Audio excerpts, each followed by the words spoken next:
Hey Buzzheads, Curtis Tucker here with Enid Buzz and Buzzhead Radio. We are in the studio and I've got Tammy Wilson with me. And Tammy is running for mayor. And so basically I've got all the candidates coming in and I'm just trying to really, I want to be more of a laid back, introduce everybody to you guys. I actually saw somebody post on Facebook this week, they didn't know any of the three candidates, which I thought was rather odd, but they didn't know any of the candidates. So I thought, well, let's get everybody in, and rather than like ask you some hardcore questions, just kind of get some background and let everybody know who you guys are. So kind of tell everybody your background, what your relation with Enid is, and all that good stuff. Okay, well, my name is Tammy Wilson, and I grew up here, basically, except for the couple of years we went away to college and came back.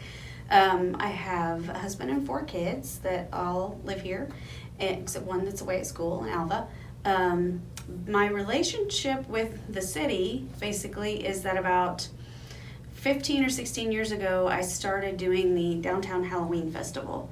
And I just kind of did it as a fun thing for my kids, and then it grew into this big monstrous event. And then over the years of doing that, I started doing other things, and through that, I kind of had to become intimately aware of all the processes of how things work. So that was Scare on the Square, Yes. right? See, I didn't know that was kind of your introduction into doing all this stuff.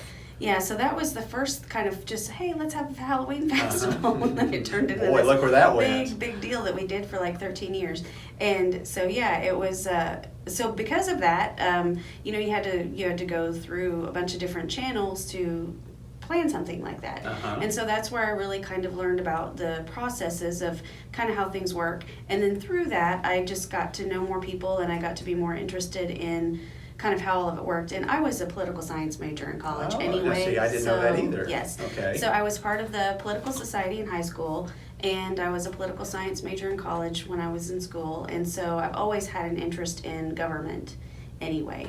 And I always say that I really like the government part, not so much the politics part. They're very different things. Yeah. And I do love I love the government. I love how it works. I love being a part of it. And it's fascinating to me how our system works. And so that's something that's always been an interest. And I always thought someday I might maybe run for office. I kind of had plans to, pursue that someday. And then a few years ago, after I'd kind of really gotten more entrenched in planning different events and stuff throughout the town, we had an initiative come up downtown. There was a big election and it didn't pass, just barely didn't pass. And that was really the impetus for me to run for office the first time. I thought, you know what? I was like, I'm gonna go make my mark. So I ran for office the first time in 2010-11 and was elected to the city council in 2011 for one term of 4 years. And then I ran again and was elected to a second term. So now I'm finishing up my second term as a city council person. And then decided, why not keep going and go for mayor. So yeah, well, and that kind of scares me a little bit that you have been on the city council for 8 years and somebody did not know who you were. Yeah, I'm a little surprised by that because like it or don't, I mean, a lot of people do know who I am, at least through that kind of stuff. But yeah, they may not know all the council members, but if they're going to know anybody, it's going to be you. Usually. You're out there. So so what you did Scare on the Square. What are some of the other things that you do? Well, I started helping Sylvan Reynolds with the Fling at the Springs several years ago, so we partnered on that. That was Sylvan's deal for a long time, and then he kind of stopped doing it for a little bit, and then we came back and did it together for a long time, and so now Michael Dotson and I are doing that together now.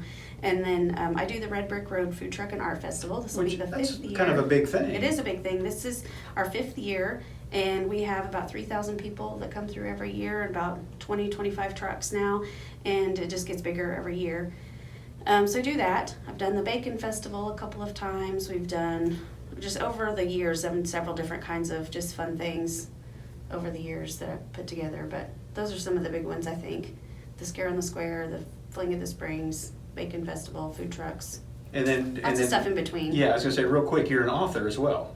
Yes. So tell everybody about your book real quick. Okay, well, I am a co-author. My friend Tanya Hacker and I wrote a book called Ghostlahoma, 100 Years of Oklahoma's Haunted History, which is kind of fun. It's lots of history of Oklahoma and Enid, Basically, it was just people's experiences and stories that they sent us, and we kind of did a compilation and put a bunch of our own stories in there. And yeah, we have a book called Ghost Oklahoma. Yeah, so if you want to know anything ghostly in Enid, Oklahoma, you're kind of the ghostly historian of Enid. Sort of. Yeah, no, yeah. So I guess I do the ghost tours. That's another you part do of the the ghost events tours, that I do. Yeah. And then So and then what are you doing? So what do you do kind of like on a daily basis now? I mean, well, about 5 years ago, because of the event planning stuff I was doing, I started doing so many different things that I kind of figured out a way how that I could make it into a business.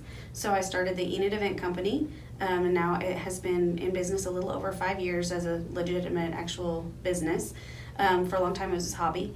So I did that, started that about 5 years ago. I did it kind of on the side for a while, and then about 2.5 years ago started just doing it full time. So I run Enid Event Company, and my office is over at the Creative Headquarters building, which is over on East Maple on the Red Brick Road.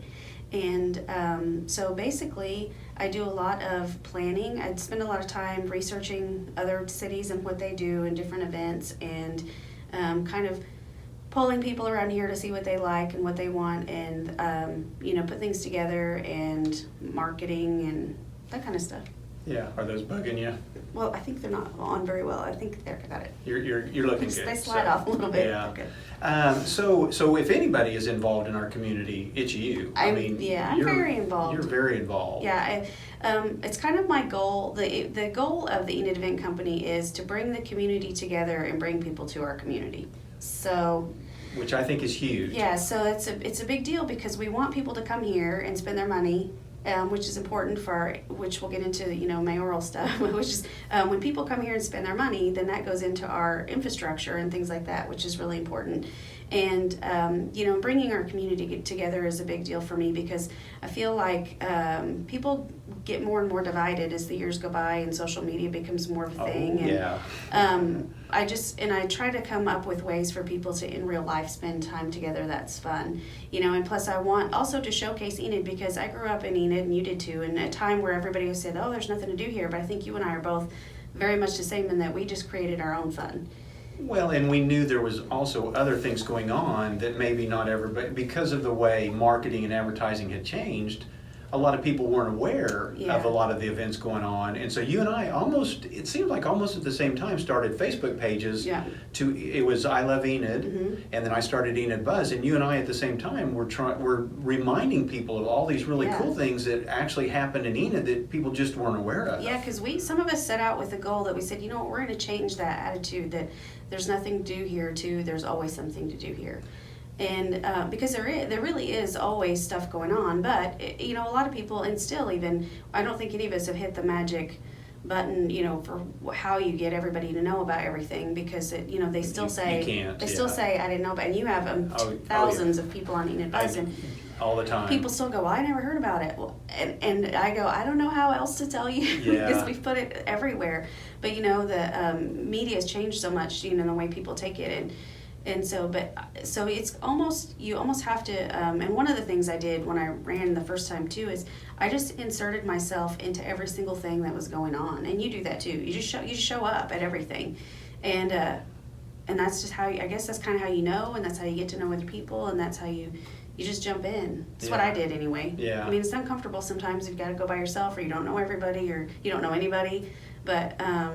That's what I did. I just started inserting myself into everything that was going on, and then I just started really making it my goal to inform people about what was happening in Enid, and that kind of is what leaked over into running for office the first time. Is I just wanted people to know what was happening, because there's such an us and them with the Enid and the government, and people say they don't know things, or they don't get told things and things like that, and so I made it a goal to try to just make sure people were informed as possible. Right, yeah. Because that's hard. Yeah, it really is. Again, like you said, being Enid Buzz, 33,000 followers on Facebook, but I can post something 5 times, and the 6th time I post it, somebody will say, oh, and it'll be like the day of the event, and they'll be like, oh, I wish I'd known sooner, and then I could have gone. I'll be like, I posted it so many times. I don't know what else I could do. So. I know, it's hard. So you kind of alluded to, 2 terms as city council. So what kind of led you to decide, hey, I want to go for the mayoral position? Well, I had kind of decided, I was off and on for a long time about whether I would do it or not. Everybody kept asking, are you going to run? Are you going to run? I said, I don't know. Maybe we'll see when it gets closer. Then I decided this last year, I thought, I guess I better decide. And so I had kind of decided not to. And I thought, you know what, I've done 8 years, and you know, maybe I'm just not going to do it. And then the filing period is 3 days long. It's like a Monday through Wednesday in December. And that second day of the filing period, I wasn't even paying attention to who was filing because I just wasn't going to do it.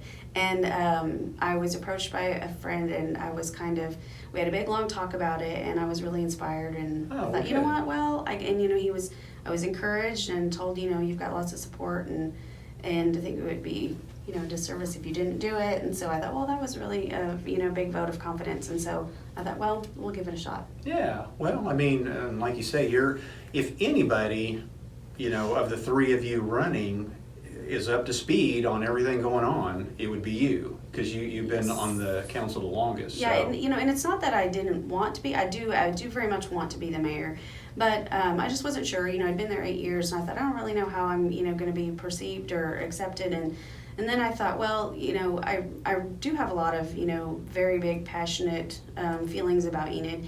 I've made it my life and my business, and you know, and I've dedicated all this time to it. You know, we don't get paid to be city council members or the mayor. That's not a paying position. I hope everybody listen to that, because it is not paid. We don't get paid. We don't get kickbacks. We don't get anything out of it other than the pleasure of serving your community. And I was gonna say, but you guys, and I alluded to this earlier today, you guys put in a lot of hours. There are a lot of hours that people don't realize. Yeah. So you know, I'm not doing this as a hobby. I'm not doing it because I have more time now. I'm not doing anything like that. I'm doing it because I love Enid so much, and because I want Enid to be a place that everybody else loves too.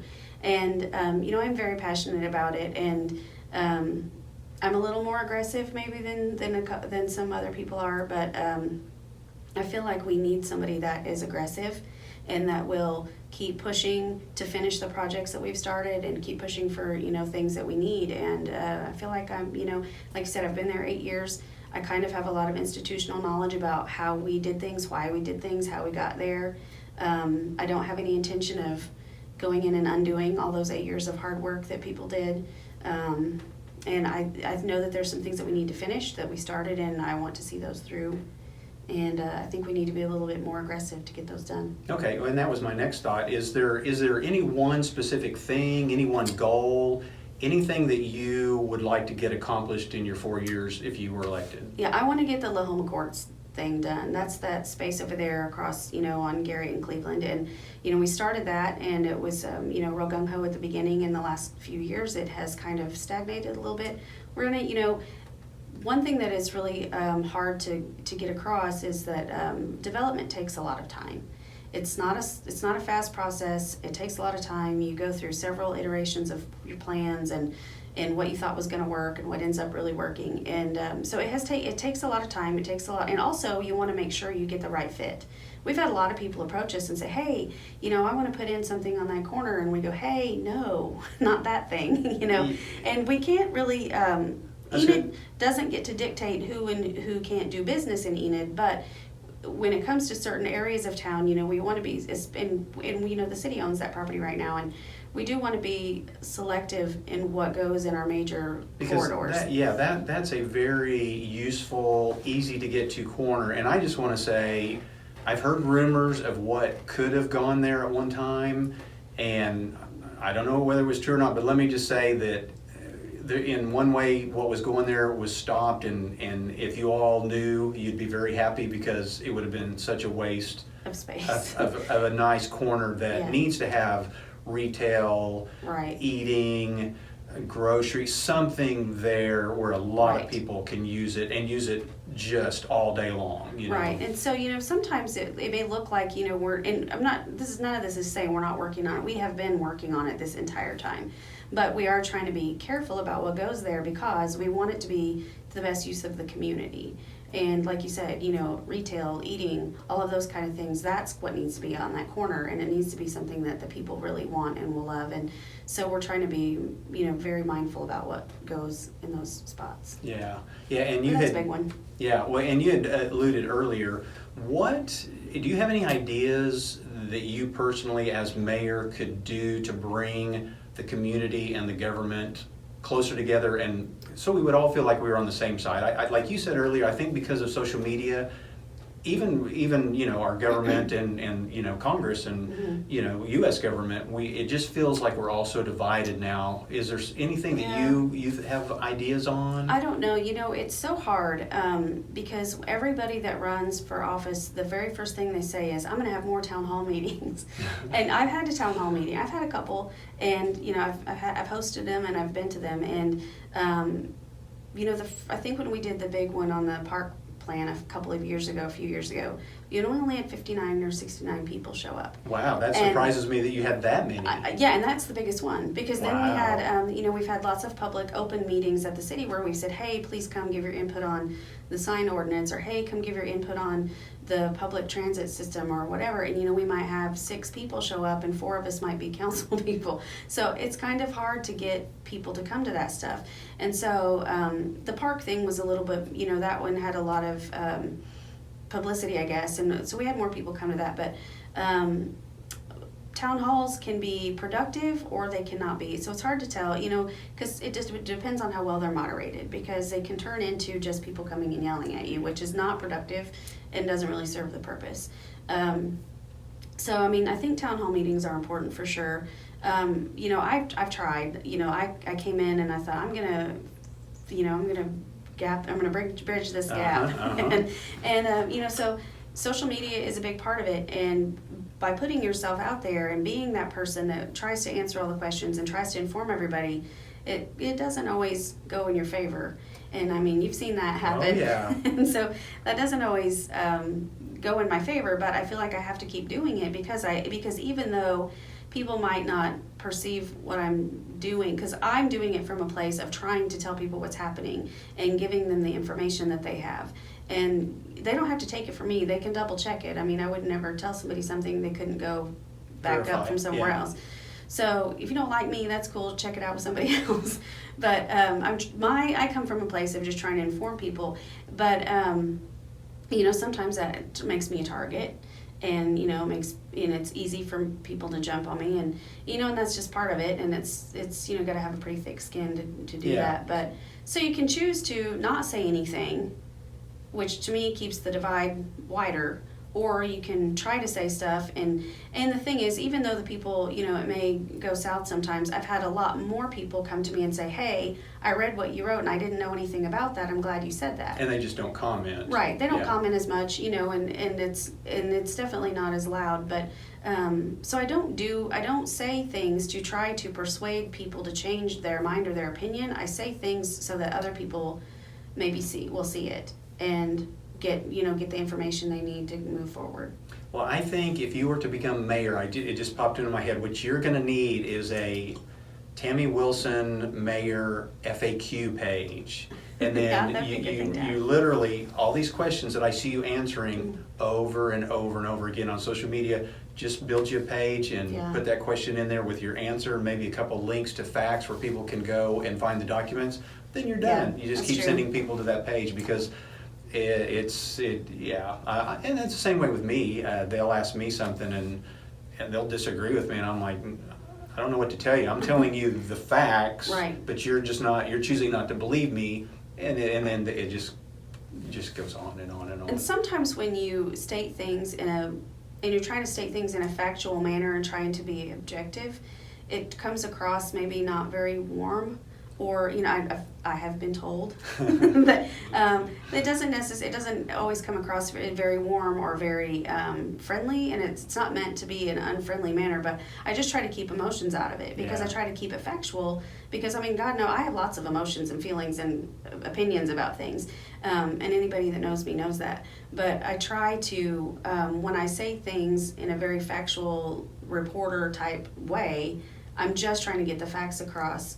And I don't want anybody to take it any other way than this is just the information. Yeah, I can attest. I mean, if you get to know Tammy, ask her to, I promise, ask her to go have a beer or something, just as down home and nice and kind as everybody else.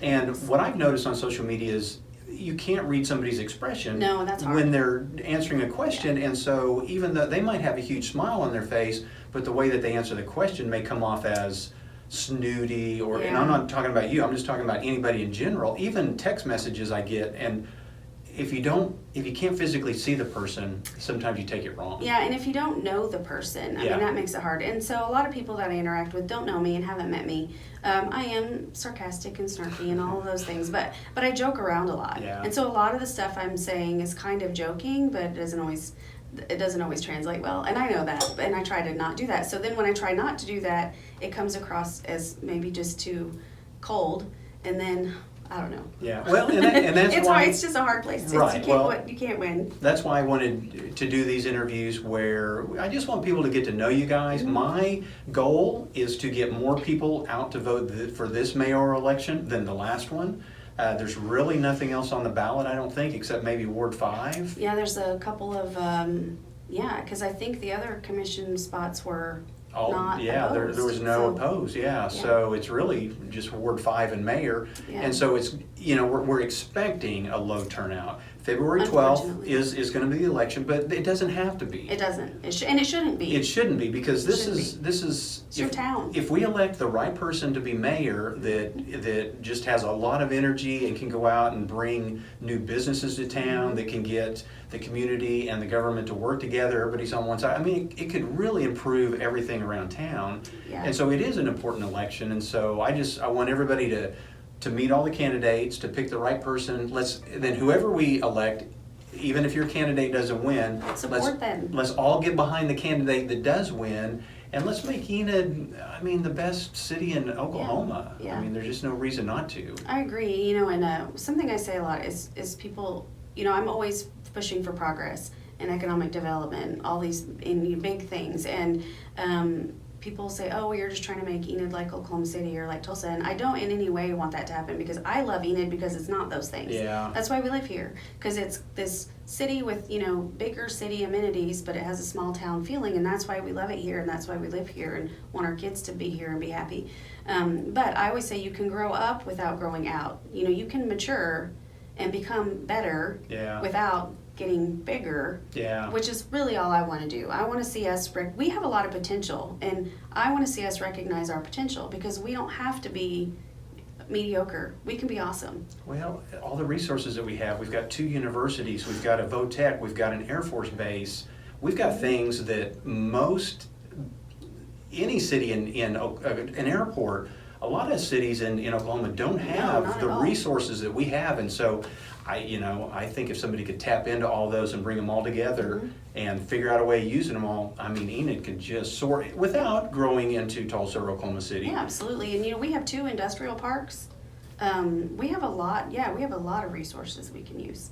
And I just feel like we need to tap that potential and keep going. Well, great. You guys don't forget, February 12th is the election. Tammy, thank you very for much. coming on. Absolutely. And you guys get out and vote. And we'll just try to get them to the polls. Yes, please go vote. Okay, thanks, Tammy. Thanks.